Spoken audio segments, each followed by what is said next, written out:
मेरी 16 साल की बेटी और 18 साल का भांजा एक साथ एक कमरे में सोते थे। कुछ दिनों से अंदर से बहुत अजीब अजीब आवाज़ें आती थीं। मेरी बेटी सुबह पहले उठकर चादर धुलती थी। उसकी तबीयत खराब रहने लगी थी। मैं घबरा गई और उसके कमरे में छुप गई। वहाँ का नज़ारा देखकर तो मेरे पूरे बदन पर आग लग गई, क्योंकि जब बच्चे किशोरावस्था में होते हैं तो हमें बहुत ख्याल रखना पड़ता है। हमारे बच्चे कब कहाँ किसके साथ हैं, हर वक्त दिल में एक डर सा बना बैठा रहता है कि कहीं कुछ अनहोनी ना हो जाए। इसमें बच्चों का कोई दोष नहीं होता है, उनकी उम्र का दोष होता है। इस उम्र में बच्चों का दुनिया देखने का नज़रिया सबसे अलग होता है, इसलिए हमें थोड़ा सजग रहना चाहिए। मेरी एक बेटी थी नव्या, जिसकी उम्र 16 साल थी।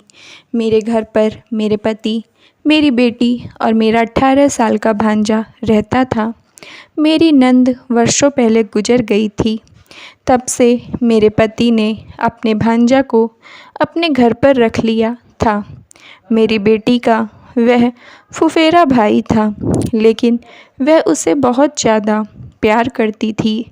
उसके बिना एक पल भी नहीं रहती थी। दोनों एक ही स्कूल में पढ़ते थे, साथ साथ जाते थे, साथ खाते पीते घूमते और साथ ही सोते थे। जब मेरा भांजा मेरे घर पर रहने आया था, उस वक्त वह 5 साल का था और मेरी बेटी 3 साल की थी। मेरी बेटी का कोई सगा भाई नहीं था। मेरे भांजा के आने के बाद वह बहुत खुश रहती थी। उसका अकेलापन दूर हो गया था, साथ खेलने वाला मिल गया था। मुझे भी अच्छा लगता था। भांजा के आने से मेरा परिवार संपूर्ण लगने लगा था, क्योंकि मुझे भी कहीं ना कहीं एक बेटे की ख्वाहिश थी और वह ख्वाहिश पूरी नहीं हुई थी। मैं अपने भांजा को अपना बेटा ही समझती थी। मैं अगर कुछ भी अपनी बेटी को खाने के लिए देती थी तो वह जाकर मेरे भांजे को दे आती थी। मेरे भांजे का नाम रोहित था। उसकी माँ गुजर चुकी थी। उसके पिता ने उसे रखने से इनकार कर दिया था। वह बेचारा कम उम्र में ही बहुत समझदार लगता था। शुरुआत में जब हमारे घर रहने आया था, बिल्कुल डरा सहमा सा रहता था, किसी से बात नहीं करता था। धीरे धीरे रोहित ने अपनी ज़िंदगी में समझौता कर लिया था कि उसकी माँ के गुज़रने के बाद अब वह हमेशा के लिए अपने मामा के पास रहेगा। वह भी हम लोगों को बहुत चाहने लगा था, लेकिन उसका स्वभाव बहुत साधारण था। वह कम बोलता था, सिर्फ मेरी बेटी से ही क्लोज़ था। अगर उसे उसकी ज़रूरत का कोई सामान चाहिए होता था, वह मेरी बेटी को कहता था। वह फिर अपने पापा से बोलती थी कि रोहित को सामान लाकर दे दो। रोहित की हिम्मत नहीं थी कि हमसे कुछ भी मंगवा सके। रोहित और नव्या दोनों बड़े हो चुके थे। मोहल्ले वालों की नज़रों में रोहित और नव्या का प्यार खटकने लगता था। दोनों साथ स्कूल जाते तो लोगों को जलन होती, एक दूसरे के साथ हंसते तो लोग बातें बनाते थे। एक दिन मैं मोहल्ले के जन्मदिन में गई तो वहाँ पर मेरी एक पड़ोसन बोली कि भाभी जी, किसी अजनबी जवान लड़के को घर में रखना अच्छा नहीं है। आपकी बेटी भी सयानी हो गई है। भगवान ना करे कल को कुछ ऊंच नीच हो गई तो आप किसी को मुंह दिखाने काबिल नहीं रहेंगी। मैंने अपनी पड़ोसन को झाड़ते हुए कहा, ये क्या कह रही हैं आप? क्या आप नहीं जानती रोहित मेरी ननंद का लड़का है, अनाथ है बेचारा। जब से उसकी माँ मर गई हैं तब से वह मेरे घर में रह रहा है। वह भले ही रिश्ते में भांजा लगता है, लेकिन हम सब उसे इस घर के बेटे की तरह मानते हैं। वह बोली, भाभी जी, आप तो नाराज़ हो गईं। आज के ज़माने में तो किसी को सही राय भी नहीं दे सकते हैं। वह लड़का आपका भांजा है, सगा बेटा नहीं। मेरी इतनी बात आप याद रखना। भले ही आज आपको आज मेरी बात बुरी लग रही है। अगर आपने कभी कोई सख्त कदम नहीं उठाया तो रोती रहोगी मेरी बात याद करके कि काश मैं समझ गई होती तो ये दिन नहीं देखना पड़ता। मेरे दिल में ये सब बातें घर कर गई थीं। जब तक ये लोग छोटे थे तब तक तो ठीक था, लेकिन अब दोनों जवान हो रहे थे। इतना ज़्यादा साथ रहना अच्छा तो नहीं था, लेकिन मैं कैसे कहूँ, इन लोगों से कैसे बात करूँ, यही समझ नहीं आता था। मैं परेशान रहने लगी थी। मैंने यह बात अपने पति को बताई तो उन्होंने कहा, फालतू लोगों के साथ रहकर तुम्हारा दिमाग भी फालतू चलने लगा है। ये दोनों बचपन से साथ रहते हैं, भाई बहन का रिश्ता लगता है, इसलिए साथ रहते हैं, उठते बैठते हैं, खाते पीते सोते हैं। उन्होंने मेरी ज़ुबान तो शांत कर दिया था, लेकिन मेरे दिल दिमाग को शांत नहीं कर पाए थे। मैं अब हर समय उन दोनों पर नज़र रखती थी। मेरे मन में शक का कीड़ा पड़ गया था। मैं हमेशा उन दोनों को शक भरी निगाहों से देखती थी। मुझे यह भी नहीं मालूम था कि जो मैं सोच रही हूँ ऐसा कुछ है भी, या फिर मैं बेवजह ही शक कर रही हूँ। धीरे धीरे मैं अपनी बेटी को समझाने लगी थी कि रोहित के करीब मत जाया करो, लेकिन वह नहीं सुनती थी। जब मैंने उसे डांटने डपटने की कोशिश किया तो वह मुझसे रूठ जाया करती थी। मुझे नव्या की बहुत चिंता होती थी। एक ही तो बेटी है मेरी। भगवान ना करे अगर उसने कुछ गलत कर लिया तो मैं ज़िंदगी भर खुद को माफ़ नहीं कर पाऊँगी। यही सोच विचार कर मैंने नव्या को समझाना शुरू किया कि ज़्यादा रोहित के करीब ना जाया करे। उसे रोहित से दूर रखने की कोशिश करती थी, लेकिन जब से मैंने उस पर नज़र रखना शुरू किया था तब से कुछ अजीब हरकतें करने लगी थी। वह दोनों अंदर से दरवाज़ा लॉक करके सोने लगे थे, जिससे मैं घबराती थी। शायद वही काम हो रहा था।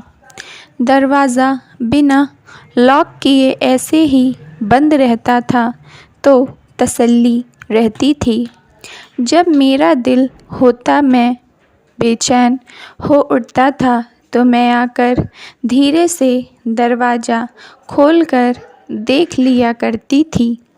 लेकिन आज जब मैं उन दोनों के कमरे में गई, मैंने दरवाज़ा को खोलने की कोशिश की तो बहुत प्रयास करने के बाद भी दरवाज़ा नहीं खुला। शायद वह अंदर से बंद था। मुझे चिंता होने लगी। सुबह होने लगी। मैं काफ़ी देर तक उसके कमरे के बाहर चक्कर लगाती रही, फिर वापस आकर अपना घर का काम करने लगी। आज मेरी बेटी जैसे ही उठी, वह अपना चादर लेकर सीधे बाथरूम में चली गई। उसने उस चादर को धुल दिया। ऐसा उसने पहली बार किया था कि सुबह उठते ही उसने अपना चादर धुल दिया था। फिर नहाकर घबराई हुई सी रोहित के साथ स्कूल चली गई। उसने सुबह सुबह सबसे छुपाकर चादर क्यों धुल दिया? मेरे मन में काफ़ी सवाल उठ रहे थे। स्कूल से आने के बाद भी वह मुझसे नज़रें चुराने लगी और अपने कमरे में चली गई। मुझे उसका बदला हुआ स्वभाव समझ नहीं आ रहा था। मैं उन लोगों पर शक नहीं करना चाहती थी, लेकिन मुझे उसका व्यवहार भी समझ नहीं आ रहा था। आज रात भी जब मेरी नींद खुली तो मैं घबराहट में उठकर नव्या के कमरे की ओर गई, लेकिन आज भी दरवाज़ा बंद था। मैं जैसे ही वापस हो रही थी कि मेरे होश उड़ गए। चेहरे का रंग बदल गया, क्योंकि उसके कमरे से अजीबोगरीब आवाज़ें आ रही थीं। आज मैंने उसका दरवाज़ा खटखटाया। वे दोनों नहीं बोले। काफ़ी देर तक दरवाज़ा खटखटाने के बाद नव्या बोली, आ रही हूँ। इधर मेरे पति भी आ गए और बोले, इतनी रात के बच्चों के कमरे के बाहर क्या कर रही हो? क्यों उनका दरवाज़ा खटखटा रही हो? सोने दो, दिन भर बच्चे पढ़ाई करते हैं। मैंने कहा, आप चलिए, मैं आती हूँ। बहुत देर बाद नव्या ने दरवाज़ा खोला। मैंने कहा, पढ़ाई कर रही हो क्या? तो वह बोली, मैं इतनी रात को पढ़ाई क्यों करूँगी? कौन सा कल मेरा पेपर है। मैं तो सो रही थी। मैंने कमरे में झांक कर देखा, रोहित भी सो रहा था। मुझे लगा शायद मेरा कोई वहम था। मैंने कहा, जाकर सो जा। मैंने उससे कहा, दरवाज़ा खुला रखना, लेकिन मेरी बात को उसने नज़रअंदाज करते हुए दरवाज़ा फिर से अंदर से लॉक कर लिया। मैं अपने कमरे में चली गई। दोबारा कुछ नहीं कहा। मेरे पति गुस्सा हो जाते। फिर मैंने सोचा कि हो सकता है मेरे मन का भ्रम हो। शायद नव्या नींद में बड़बड़ा रही होगी और मैंने कुछ ज़्यादा ही सोच लिया। अपने मन को मैंने इस तरह से समझा दिया। मेरे मन में से सकारात्मक और नकारात्मक दोनों विचार आ रहे थे। मैं ये नहीं कहती कि नव्या या रोहित कोई ख़राब बच्चे हैं, लेकिन इस उम्र में कुछ भी हो सकता है।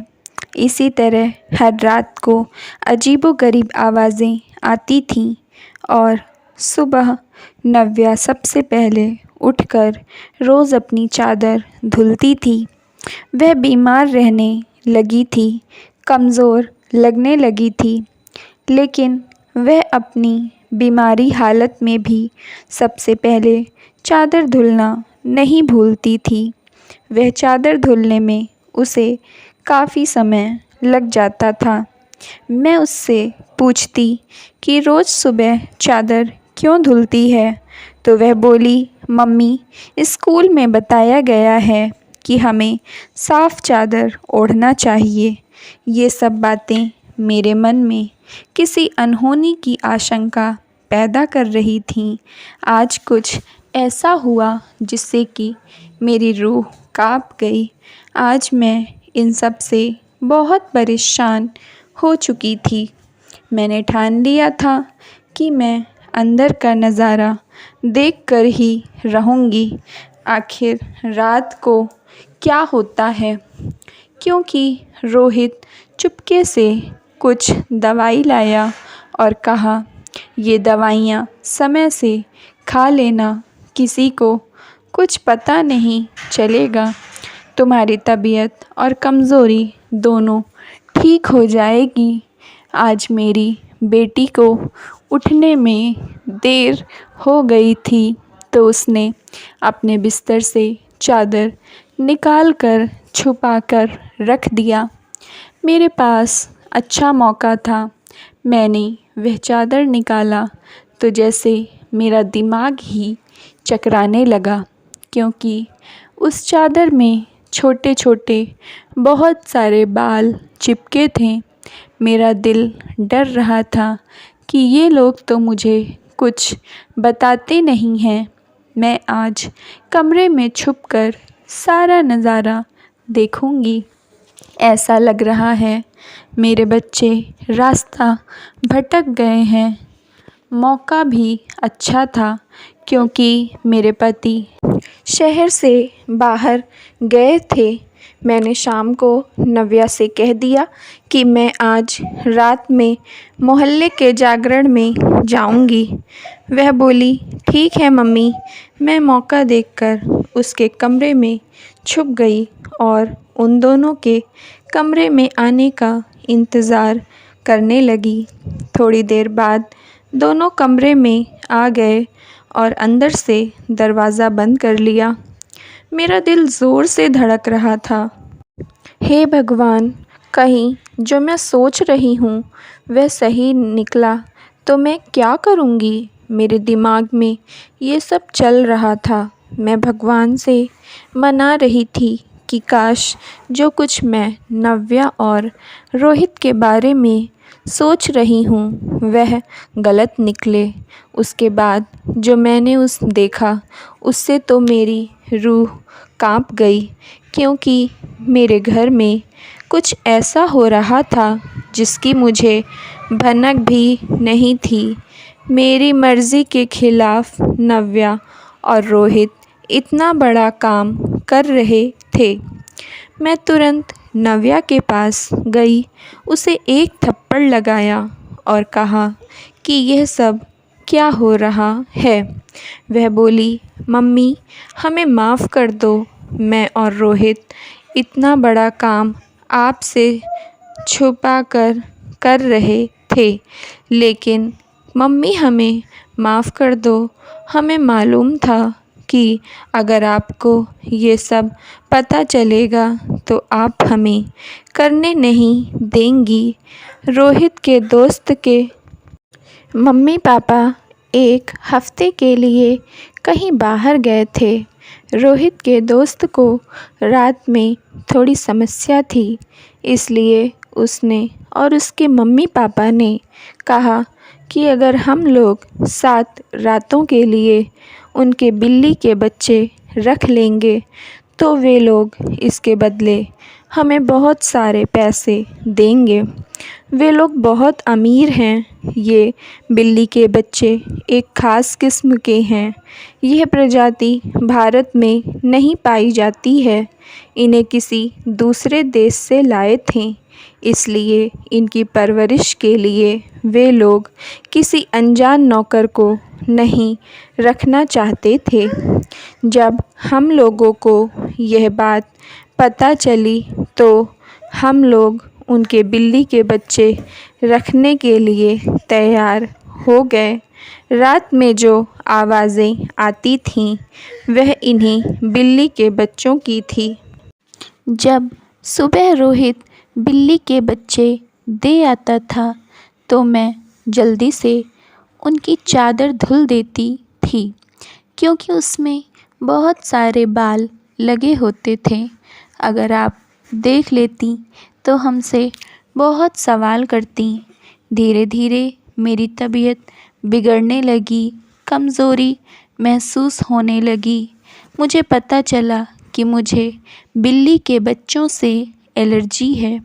इसके लिए रोहित ने मुझे दवा भी लाकर दिया था। वह खाने से मुझे आराम हो गया था। हमने सोचा कि 1 हफ़्ते की ही बात है, आपको पता नहीं चलने देंगे, क्योंकि आपको जानवर बिल्कुल पसंद नहीं है। हमें 1 हफ़्ते में काफ़ी ज़्यादा पैसे मिल रहे थे, इसलिए हमने इनकार नहीं किया था। आज 7वां दिन है। वे लोग आज से अपने बिल्ली के बच्चे अपने पास रखेंगे। हम लोग तो बहुत खुश थे कि 7 दिन बीत गए और आपको कानों कान भनक भी नहीं लगी। हमें नहीं पता था कि आप हम पर नज़र रख रही हैं। मैंने कहा, बेटी कम से कम कोई भी काम करने से पहले मुझसे पूछ लिया करो। मैंने एक गहरी सांस लिया और मन ही मन सोच रही थी कि धन्यवाद भगवान, जो आपने मेरी शंका को शंका ही रहने दिया, यकीन में नहीं बदला, वरना पता नहीं क्या होता। मैं तो टूट कर बिखर जाती। मुझे अपनी गंदी सोच में घिन आ रही थी। अगले दिन रोहित ने जाकर उन बिल्ली के बच्चों को वापस कर दिया। बच्चों पर हद से ज़्यादा शक बुरा होता है। भगवान का शुक्र है कि आज तक मेरी बेटी नव्या या रोहित को यह पता नहीं चला कि मैं उन दोनों के रिश्ते को कितनी गलत निगाहों से देख रही थी। अब मेरी बेटी नव्या की शादी हो चुकी है। रोहित ने अपना भाई होने का पूरा फ़र्ज़ निभाया है। Thank you friends. अगर आप लोगों को स्टोरी पसंद आई हो तो प्लीज़ लाइक कर दीजिए और चैनल को सब्सक्राइब कर लीजिए।